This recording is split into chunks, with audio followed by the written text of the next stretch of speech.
আল্লাহ আমার রব, এই রবি আমার সব। দামে দামে তন মনে তারি অনুভব। তোমার দুনিয়াতে আমি যেদিকে তাকাই, অথই নিয়ামতে ডুবে আছি সবাই। পাক পাখালির গানে শুনি তসবিহ কলো রব, তসবিহ কলো রব। আল্লাহ আমার রব, এই রবি আমার সব। আসসালামু আলাইকুম প্রিয় দর্শক, আপনারা কেমন আছেন? সবাই ভালো থাকুন, সেটা আমাদের একান্ত কামনা। শুরু হলো আনটিভি আয়োজিত এবং লাভ হলো নিবেদিত অনুষ্ঠান আপনার জিজ্ঞাসা। আপনাদের সাথে আছি আমি জয়নুল আবেদিন আজাদ। আর আপনাদের মনে জায়গা প্রশ্নের জিজ্ঞাসার জবাব দিচ্ছেন বিশিষ্ট আলেম ডক্টর মোহাম্মদ সাইফুল্লাহ। আসসালামু আলাইকুম ওরহমতুল্লাহি ওয়া বারাকাতুহু। প্রিয় দর্শক, চলুন তাহলে জিজ্ঞাসার জগতে। শুরুতে একটি ইমেইল। এই ইমেলটি পাঠিয়েছেন আসাদুর রহমান। লিখেছেন, আপনার জিজ্ঞাসা অনুষ্ঠান আমার অনেক ভালো লাগে। এই অনুষ্ঠান থেকে আলহামদুলিল্লাহ অনেক কিছু শিখেছি এবং নিজেকে অনেক সংশোধন করেছি, এবং দয়া করি আল্লাহ যেন এই অনুষ্ঠানকে কিয়ামত পর্যন্ত জারি রাখার তৌফিক দান করেন। আমি এই অনুষ্ঠান টিভিতে দেখতে পারি না, কারণ আমার রুমে টিভি নাই ও দেখার মতো সময়ও নেই। তবে এই অনুষ্ঠানের সন্ধান পাই ইউটিউবের মাধ্যমে, সেখান থেকে ডাউনলোড করে দেখি আমি। যাক, এবার প্রশ্নে আসি। এক, আমার বয়স 27 বছর। এ বয়সও আমার ডায়াবেটিস এবং হরমোনের সমস্যা। দেশে ডাক্তার বলেছেন আমি যতদিন বাঁচব ততদিন ওষুধ খেতে হবে। আমি এখনো বিয়ে করিনি। এখন আমার প্রশ্ন হলো, আমি কি বিয়ে করব? আপনার জন্য বিয়ে করাটা ফরজ নয়, বাধ্যতামূলক নয়। তবে যদি আপনি বিয়ে করেন, সুন্নাহ অনুসরণ করতে পারেন, এটা উত্তম কাজ, কোনো সন্দেহ নেই। সেক্ষেত্রে ডাক্তারের সাথে কাউন্সিলিং করতে পারেন যে আপনার শারীরিক সক্ষমতার উপর নির্ভর করছে আপনি আসলে বিয়ে করবেন কি করবেন না। যদি শারীরিক সক্ষমতা না থাকে তাহলে বিয়ে না করাটাই আপনার জন্য উত্তম। আর যদি শারীরিকভাবে আপনি সক্ষম হন বিয়ে করার জন্য, মান ইসতাতা মিনকুমুল বাআ, রাসূলুল্লাহ সাল্লাল্লাহু আলাইহি ওয়াসাল্লাম আব্দুল্লাহ ইবনে মাসউদ রাদিয়াল্লাহু আনহু বর্ণিত হাদিসের মধ্যে বলেন, মান ইসতাতা মিনকুমুল বাআ, তোমাদের মধ্যে যে ব্যক্তি শারীরিক সক্ষমতা যার রয়েছে, শারীরিক সক্ষমতা বিয়ের জন্য খুব ইম্পর্টেন্ট বিষয়। অন্যথায় বিয়ে করলে আপনি সেখানে আপনার জন্য সেটা ক্ষতিকর হবে এবং সেখানে আপনি বিয়ে করবেন যা তার হক নষ্ট হবে। এই জন্য আপনি যদি শারীরিক সক্ষমতা থাকে তাহলে আপনি বিয়ে করতে পারেন। আপনার জন্য ডাক্তারের সাথে পরামর্শ করতে পারেন। ডাক্তার যদি বলে যে শারীরিক সক্ষমতা আপনার আছে তাহলে আপনি বিয়ে করুন, কোনো অসুবিধা নেই, বিয়ে করতে পারেন। হরমোনের সমস্যার কারণে যে শুধুমাত্র বা ডায়াবেটিসের কারণে যে বিয়ে করা যাবে না, ব্যাপারটি এমন নয়। কারণ অনেকের ডায়াবেটিস আছে কিন্তু তারা বিয়ে করেন, তাদের সন্তান হয়, এতে কোনো অসুবিধা হয় না। তিনি ওষুধ সেবন করবেন নিয়মিত।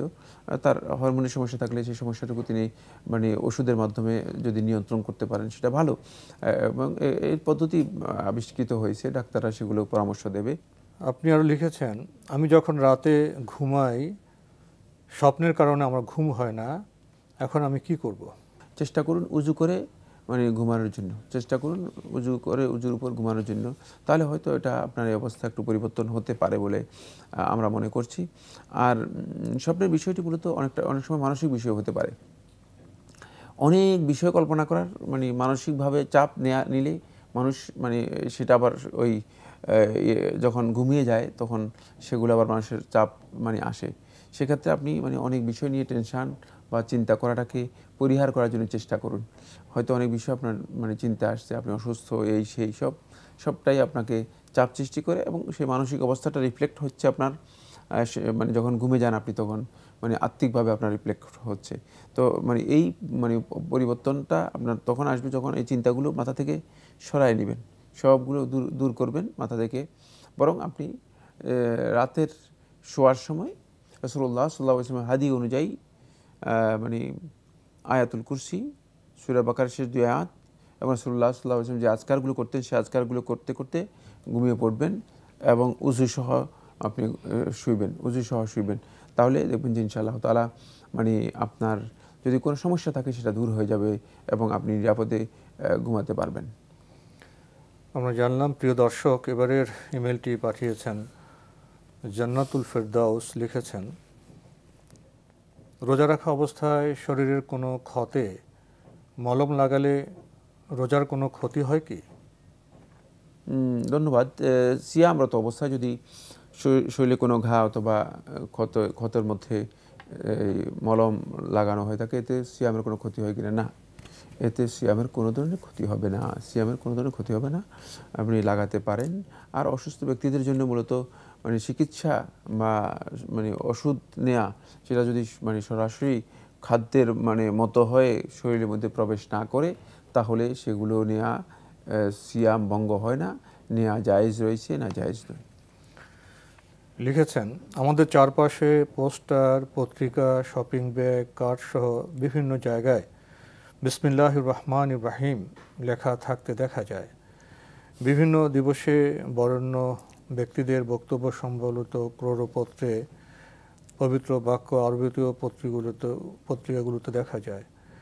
পরবর্তীতে পোস্টার, পত্রিকা, ব্যাগ বা কার্ডগুলো বিশেষভাবে সংরক্ষণ করা তো হয়ই না, অনেক সময় মাটিতে পড়ে থাকতে দেখা যায়। এরকম শপিং ব্যাগ, পত্রিকা বা কার্ড আমাদের কাছে আসলে আমাদের করণীয় কি?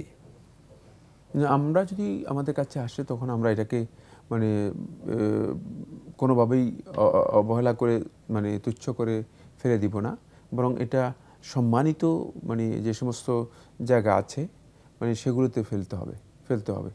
মানে যে সমস্ত মানে যে সমস্ত কাগজপত্রের মধ্যে মূলত মানে আল্লাহ রাব্বুল আলামিনের নাম রয়েছে, অথবা বিসমিল্লাহির রহমানির রহিম রয়েছে, অথবা কোরআনের আয়াত রয়েছে, সেগুলো কোনোভাবেই মানে রাস্তায়, ডাস্টবিনে অথবা নিচে কোনোভাবে এভাবে অবজ্ঞা করে ফেলে দেওয়া জায়েজ নেই। যদি কোনো ব্যক্তির কাছে হাতে পড়ে যায়, তাহলে তিনি সেটা উঠাই নেবেন, উঠাই নিয়ে সম্মানিত যে জায়গা রয়েছে সেখানে ফেলবেন, যেখানে মানে ভালো কাগজগুলো মানে সম্মানিত কাগজগুলো রাখা হয় থাকে, যেমন পত্রিকা অথবা বই যেখানে রাখা হয়ে থাকে সেখানে ফেলবেন। ডাস্টবিনে, খারাপ জায়গায় অথবা ময়লার সাথে এগুলো ফেলবেন না, এটা ফেলা জায়েজ নেই। কিন্তু কোনো কারণে যদি মানে আপনার অনিচ্ছার বা ইচ্ছার বাহিরে অনিচ্ছাকৃতভাবে যদি কোনো কারণে মানে সেটা পড়ে যায়, মানে সেটা আর কিছু করার নেই। তবে আমি অনুরোধ করবো যেটা, সেটা হচ্ছে এই যে সমস্ত জিনিসগুলো মানে বেশি তুচ্ছ জ্ঞান করা হয়, মানে ফেলে দেওয়া হয়, তারপরে নর্মালি এগুলোকে মানুষ মানে মর্যাদাপূর্ণ কোনো অবস্থান দেয় না, যেমন এগুলোর মধ্যে মানে কোরআনে কারীমের আয়াত অথবা আল্লাহ সুবহানাহু ওয়া তাআলার নাম, আসমাউল হুসনা অথবা এই জাতীয় যে মানে পবিত্র জিনিসগুলো আছে, সেগুলো না লেখাটাই হচ্ছে উত্তম। সেগুলো না লেখাটাই উত্তম, সেগুলো থেকে বিরত থাকা উত্তম। কারণ হতে পারে যে একটা পোস্টার করলেন, পোস্টার তো অনেক সময় ঝুলাই দেওয়া হয়, আবার কয়দিন পরেই, একদিন বা 2 দিন পরেই দেখা যায় যে এটা নিচে ছিঁড়ে পড়ে যাচ্ছে। সেক্ষেত্রে অবহেলার বা অবজ্ঞা করার একটা সুযোগ আছে, অবমাননার একটা সুযোগ আছে। এক্ষেত্রে আমাদের উচিত হচ্ছে মূলত মানে কোরআনে কারীমের আয়াত এভাবে লিখবে না, বরং সেটা মানে বাংলাতে লেখা যেতে পারে বা অন্যভাবে লেখা যেতে পারে, কিন্তু সচেতনতা প্রয়োজন। জি জি, আমরা জানলাম। প্রিয় দর্শক, আপনি আরও লিখেছেন, বিদ্যালয়ের পাঠ্য পুস্তকে নামাজ বা কোরআন শিক্ষার বইয়ে কোরআনে যে সূরাসমূহ থাকে, সেগুলো কি অজু ছাড়া বা অপবিত্র অবস্থায় ধরা বা পড়া যায়? জি, এগুলো পড়তে পারবেন, কোনো অসুবিধা নেই। মানে পাঠ্যপুস্তকের মধ্যে কোরআনে আয়াত রয়েছে, হাদিস রয়েছে, অথবা আলোচনা রয়েছে, আল্লাহ তাআলার নাম রয়েছে, সেগুলো ওযু ছাড়া আপনি পড়তে কোনো অসুবিধা নেই, জায়েজ রয়েছে, পড়তে পারবেন। মানে কোরআনে কারীমের মুসহাফ, মানে যেটাকে কোরআনে কারীম বলা হয় থাকে, মানে এই কোরআনের মানে মানে যে কিতাবটি রয়েছে, মূল টেক্সট যে কিতাবটি রয়েছে, মানে এটি স্পর্শ করার বিষয়ে আলেমদের মধ্যে বক্তব্য রয়েছে, মত পার্থক্য রয়েছে। মানে উজু ছাড়া এটা স্পর্শ করতে পারবে কিনা। বিশুদ্ধ বক্তব্য হচ্ছে হ্যাঁ, উজু ছাড়াও স্পর্শ করতে পারবে, ও স্পর্শ করতে পারবে, কিন্তু উত্তম হচ্ছে, আদব হচ্ছে যেটা, সেটা হলো উজু সহ স্পর্শ করা। আমরা জানলাম। প্রিয় দর্শক, এতক্ষণ দেখছিলাম এনটিভি আয়োজিত এবং লাভেল নিবেদিত অনুষ্ঠান আপনার জিজ্ঞাসা। আল্লাহ আমার রব, এই রবি আমার সব। আল্লাহ আমার রব, এই রবি আমার সব। জান্নাতুল ফেরদাউস আপনার ইমেল পড়ছিলাম। আপনি আরও লিখেছেন, আমার অনেক বই খাতায় আমি বিসমিল্লাহির রহমানির রহিম লিখতাম। এদের সংখ্যা এখন অনেক হয়ে গেছে। এতগুলো বই খাতার বিশেষ সংরক্ষণ তো একটু কঠিন। তাই সাধারণ বইয়ের মতো ওগুলো রাখলে বা ব্যবহার করলে কি গুনাহ হবে? যদি খাটের নিচে, ট্যাঙ্কের ভিতর রাখা হয়, তাহলে কি সমস্যা হবে? চেষ্টা করবেন এটাকে সম্মানিত স্থানে রাখার জন্য যথাসম্ভব। অন্যথায় মানে এটাকে আপনি চেষ্টা করবেন মানে আগুন দিয়ে পুড়ে মানে ইয়ে করে দেওয়ার জন্য, মানে মানে আপনি এটাকে সংরক্ষণ করতে হেফাজত করতে না পারলে অবমাননা করতে পারবেন না। সুতরাং অবমাননা না করে আপনি আগুন দিয়ে পুড়ে এটা ছাইগুলো ফেলে দিবেন, যাতে করে কোনোভাবে অবমাননা না হয়ে থাকে, মানে অবহেলা করা না হয় থাকে। একই প্রশ্ন আপনি মানে বিভিন্নভাবে করেছেন। উনি কি পুকুরে পানিতে বা নদীর পানিতে তাও ফেলে দিতে পারবেন। জি। আবার কেউ কেউ মাটিতে পুঁতে রাখে, যে মাটিতে পুঁতে রাখাও জায়েজ না, জায়েজ করতে পারেন, তবে মানে আগুনে পুড়ে ফেললে আর সেখানে সন্দেহের কোনো সুযোগ নেই, যে এই জিনিসটা সম্পূর্ণরূপে বেনিশ হয়ে যাবে, সুযোগটা থাকে, যে সুযোগ থাকবে না, অবমাননার কোনো অবকাশ থাকবে না। লিখেছেন কোরআন হাদিস আছে এমন মোবাইলে কি প্রয়োজনে টয়লেটে কল রিসিভ করা যাবে? আসলে এটা মানে যে প্রশ্নটি করেছেন এটি খুব ইম্পর্টেন্ট প্রশ্ন নয়, একই প্রশ্নই মানে ঘুরেই বিভিন্ন ফরম্যাটে নিয়ে আসছেন। কোরআন হাদিস আছে, মানে কোরআন হাদিস তো আসলে মোবাইলে থাকলে একটা ডিভাইসে রয়েছে, আর এটা কোনো টেক্সট নাই, এখানে কোনো টেক্সট নাই।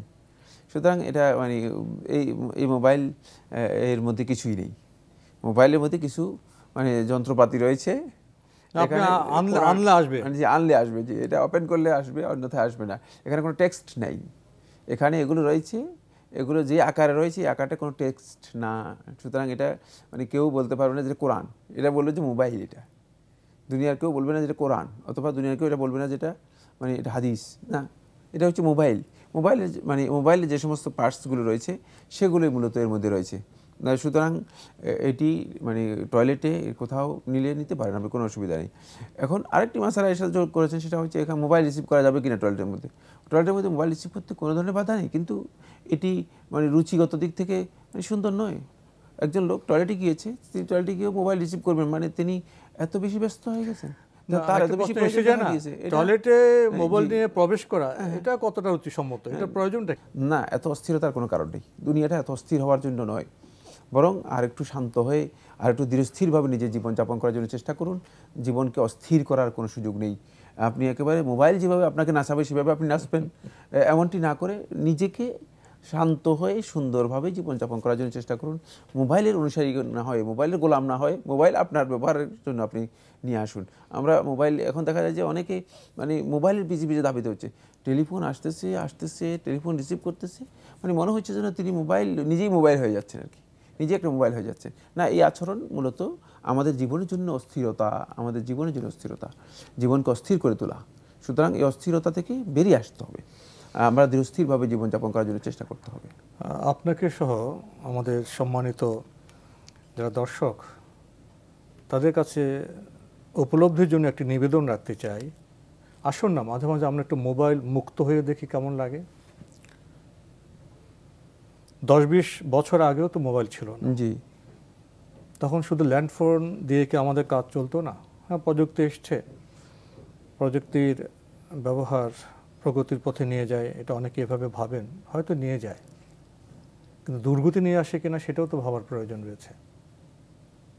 প্রত্যেক বিষয় কল্যাণকর হতে পারে, শুদ্ধ বিষয়, যদি সেটা একটা ভারসাম্যে থাকে, একটা সীমায় থাকে। মোবাইলের বিষয়টি কি সে পর্যায়ে আছে, সীমায় আছে, ভারসাম্যে আছে? এজন্য বললাম, আসুন না আমরা দিনে বা রাতের কিছুটা সময় মোবাইল মুক্ত থাকি। আমাদের উপলব্ধি কি বলে অনুগ্রহ করে পারলে আমাদের জানাবেন। লিখেছেন কোরআন হাদিস আছে এমন মোবাইল কি অপবিত্র অবস্থায়, হায়েজ অবস্থায় বোরকার পকেটে রাখা যাবে? আমরা এই প্রশ্ন উত্তর দিয়েছি, এটি নাজায়েজ কিছুই নয়। মানে মোবাইলের জন্য তহারাত শর্ত দুনিয়ার কোনো আলেম ফতোয়া দিবে না। যদি কোনো ব্যক্তি মানে মূর্খ হয়ে যায় তাহলে এই ফতোয়া দিবে। মোবাইল তো মোবাইলের কিছুই না, হতে পারে যে কিছু স্টিল অথবা প্লাস্টিক অথবা এই জাতীয় কিছু মানে জিনিসপত্র। এর মধ্যে কোরআন হাদিস আছে, অর্থ হচ্ছে কোরআন হাদিস ওপেন করলে কোরআন হাদিস পাবেন, এর মধ্যে কোরআন হাদিসের কোনো টেক্সট লিখিতভাবে থাকে না। জি। লিখেছেন ঘরের সাথে অ্যাডজাস্ট টয়লেট, যার দরজা ঘরের ভেতর দিয়ে, ঘরের ভিতরে কেউ নামাজ পড়া অবস্থায় কি অন্য কেউ এমন টয়লেটের দরজা খুলে ভেতরে যেতে পারবে? কোনো অসুবিধা নেই। আমাদের লাইফস্টাইল এখন এভাবেই হয়ে গিয়েছে। কারণ হচ্ছে আপনি এখন তো মানে ঘর, টয়লেট, রুম, মানে বেডরুম, থাকার জায়গা, খাওয়ার জায়গা এক জায়গাতেই, এক রুমের মধ্যেই। আপনি একটু আলাদা আলাদা করে রাখা হয়েছে। একটু আলাদা আলাদা করা হয়েছে, বাট মানে যদি পুরোটা ধরা হয় থাকে একটাই রুম, মানে এমনি হয়তো একটু দেয়াল দেওয়া হয়েছে, আড়াল দেওয়া হয়েছে, এছাড়া আর কিছুই না। সুতরাং এটা আমাদের লাইফস্টাইল, এটি কোনো ধরনের বাধা প্রতিবন্ধকতা নেই। এতে সালাত আদায় করতে কোনো নিষেধ নেই, এর মধ্যে প্রবেশ করতে কোনো নিষেধ নেই, টয়লেট ছাড়তেও কোনো নিষেধ নেই, যদি সেটা মানে আলাদা মানে মানে ইয়ে আবরণ দেওয়া থাকে অথবা আড়াল দেওয়া থাকে, দেয়াল দেওয়া থাকে। আর দেয়াল দেওয়া থাকলেই মানে এগুলো যথেষ্ট। তাহলে ভিন্ন হুকুম বহন করবে, ভিন্ন হুকুম হবে এর। টয়লেটের মধ্যে দেয়াল দেওয়া থাকবে, কিচেনের মধ্যে দেয়াল দেওয়া থাকবে, তারপরে বেডরুমের মধ্যে দেয়াল দেওয়া থাকবে, সম্পূর্ণ দেয়াল দিয়ে আড়াল করা থাকবে, সেক্ষেত্রে সালাত আদায় করতে কোনো বাধা নেই, জায়েজ রয়েছে। এখনকার টয়লেটের যে অবস্থা সবই নির্ভর করে পরিষ্কার পরিচ্ছন্নতা ব্যবস্থাপনা কেমন সেই বিষয়গুলোর উপর। এখনকার টয়লেট আর আগের মতো না। না, টয়লেট অনেক জায়গায় গিয়েছে যে টয়লেট তো মানে অনেক বেডরুমের চেয়ে উত্তম, মানে এই অবস্থা। জায়গায় গিয়েছি টয়লেটের নাম তো নানা রকম, জি নানা রকম রয়েছে। টয়লেটের অবস্থা দেখে মানে মনে হচ্ছে যেন বেডরুমও তো এত সুন্দর দেখি নেই, এমন এমন জায়গায় আমরা গিয়েছি। সুতরাং টয়লেটের পরিচ্ছন্নতা, টয়লেটের যেই মানে ব্যবস্থাপনা, ঝকঝক করতেছে, মনে হয় যেন পুরো টয়লেট স্বর্ণ দিয়ে তৈরি করা। মানে সুতরাং সে মানে পার্থক্য রয়েছে, প্রত্যেকটা জিনিসের পার্থক্য রয়েছে। এখানে লাইফস্টাইলের পার্থক্যের কারণে মূলত এই বিধানগুলো মানে যথা বিধান মানে সম্ভব আমাদেরকে খেয়াল রাখতে হবে যে এটা সত্যিকার বিধান, এটার সেভাবেই গ্রহণ করতে হবে। কারণ মানুষ এখন অনেক জায়গা নিয়ে, অনেক বিশাল জায়গা নিয়ে মানে এগুলো করতে পারবে না, এগুলো এক জায়গাতেই করবে। আর টয়লেটও তো আপনি যখন টয়লেট করবে তখন কি টয়লেট এখানে থাকবে নাকি?